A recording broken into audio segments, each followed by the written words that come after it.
নমস্কাৰ, মই তৃষ্ণা। মানে আকৌ এটা ভিডিঅ' লৈ আপোনালোকৰ মাজলৈ আহিছোঁ। কিন্তু আপোনালোকে বেয়া কমেণ্ট নকৰিব। আচলতে কিছুমান কথা আমি সৰু মানুহ হ'ব পাৰোঁ, কিছুমান কথা আচলতে একদম সহ্য কৰিব নোৱাৰোঁ। সেইকাৰণে কিছুমান কথা ছ'চিয়েল মিডিয়াত কৈ পাওঁ। আৰু ছ'চিয়েল মিডিয়াটো আমাৰ ইমানেই এটা খুব ভাল বস্তু, আমাৰ নিজৰ মনোভাৱ প্ৰকাশ কৰিব পাৰোঁ। কিছুমান কথা আমি বুজি পাওঁ, উত্তৰ দিব পাৰোঁ, নহয়নে? কথাটো হ'ল এনেকুৱা ধৰণৰ, যেতিয়া আমাৰ মাননীয় মুখ্যমন্ত্ৰী ডাঙৰীয়াই কৈছে চান্দা তোলা কথাটো, আচলতে চান্দা তোলা কথাটো এনেকুৱা ধৰণৰ নহয়। আজি মই আমাৰ মাননীয় মুখ্যমন্ত্ৰী ডাঙৰীয়াক এটা প্ৰশ্ন কৰিব বিচাৰোঁ।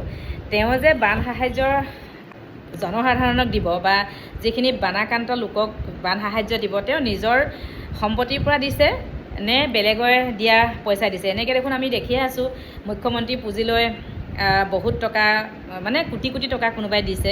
আচলতে সেইখিনি ল'বলৈও তেওঁ লাজ পাব লাগিছিলে। নিজৰ যোনখিনি ঘৰ সম্পত্তি বিক্ৰী কৰি পত্নীৰ নামত যিখিনি মাটি সম্পত্তি আছে সেইখিনি বিক্ৰী কৰিতো দিয়া নাই। আৰু তেওঁৰ CM কাৰণে তেওঁক কোনোবাই কোটি কোটি টকা সাহায্য কৰিছে। আৰু আমি কিছুমান সৰু মানুহ, আমি যেতিয়া বান সাহায্য দিবলৈ গৈছোঁ, আমাক কোনোবাই 10 টকা 20 টকা 50 টকা 100 টকা দিছে। আৰু সেই তেনেকৈ তুলি আমি যিসকল লোক বানাক্ৰান্তত বহুত কষ্টত আছে, তেওঁলোকক আমি সাহায্য দিবলৈ গৈছিলোঁ। আৰু ঠিক তেনেকৈ যিসকলৰ মানৱীয়তা আছে, আৰু মানৱীয়তা নাই বুলি কেনেকৈ ক'ব মানুহৰ প্ৰতি? যেতিয়া ভাল হৈ থাকিব সকলোৱে ঠিকে খাই বৈ থাকিব, যেতিয়া এনেকুৱা এটা মহাপ্ৰলয়ৰ সময়ত মানুহৰ কাষত থিয় হৈছে, সেইখিনি সমান কেতিয়াও হ'ব নোৱাৰে। আৰু কোনো কালে মানুহে মানুহক পাহৰিব নোৱাৰে। আচলতে আমি ভাবিছিলোঁ, বা কিছুমান মানুহে আগতে কয় মানৱীয়তা নাইকিয়া হৈছে। মানৱীয়তা আছে।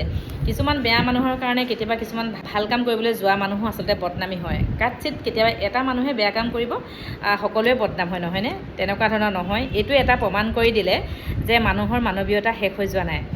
আৰু এইটো কথা আমাৰ মাননীয় মুখ্যমন্ত্ৰী ডাঙৰীয়াই কৈছে যে আমি বিহিত ব্যৱস্থা ল'ম, আৰক্ষীক ইতিমধ্যে জনাইছে। কেনেকুৱা ধৰণৰ কথা কৈছে বাৰু? তেনেকুৱা কথাবিলাকে আচলতে মানুহৰ মনত বহুত দুখ দিছে। এতিয়া মই ক'ব বিচাৰোঁ, মই যেনিবা বান সাহায্যৰ কাৰণে 50 টকা এটা কাৰোবাক দিব বিচাৰোঁ। মই 50 টকাটো দিবলৈ কি সেইখিনি ঠাইলৈ যাম নেকি? নিশ্চয় কোনোবা মানুহে সাহায্য দিবলৈ যোৱা মানুহকে দিম। হয়তো মোৰ সময়ৰ অভাৱ হ'ব পাৰে, মই যাব নোৱাৰোঁ। 20 টকা 30 টকা দিবলৈতো কেতিয়াও নাজিৰা হওক, নেপালী খুটি হওক, নিমাইজান হওক বা যিকোনো বানাক্ৰান্তৰ লোকলৈ মই 20 টকা দিবলৈ যাব নোৱাৰোঁ। 10 টকা 20 টকাকৈ তুলি পইচাকেইটকা লৈয়েতো কোনোবা এজন দায়িত্বশীল মানুহে সাহায্য দিবলৈ যাব। সেই কথাষাৰ কিন্তু একদম শুনি ভাল লগা নাই দেই। আৰু হাঁহিও উঠিছে দুখৰ সময়ত, আৰু বহুত খং উঠিছে আচলতে। আপোনালোকে বাৰু কি বুলি ভাবে মোক একদম কমেণ্ট কৰি জনাবচোন। এই কথাষাৰ আচলতে এজন CMৰ মুখত শোভা নাপায়। আমাৰ মুখ্যমন্ত্ৰী ডাঙৰীয়া এইটো কথা হৈছে, ৰাইজে ইমান টকা তুলি কিয় নিজে দিবগৈ লাগে? তেওঁ পুঁজিলৈ যদি দিলেহেঁতেন, তেতিয়া মানুহক ক'লেহেঁতেন যে সাহায্য তোলক আৰু আমি একেলগ হৈ সাহায্য বিতৰণ কৰোঁ বুলি, নহয়নে?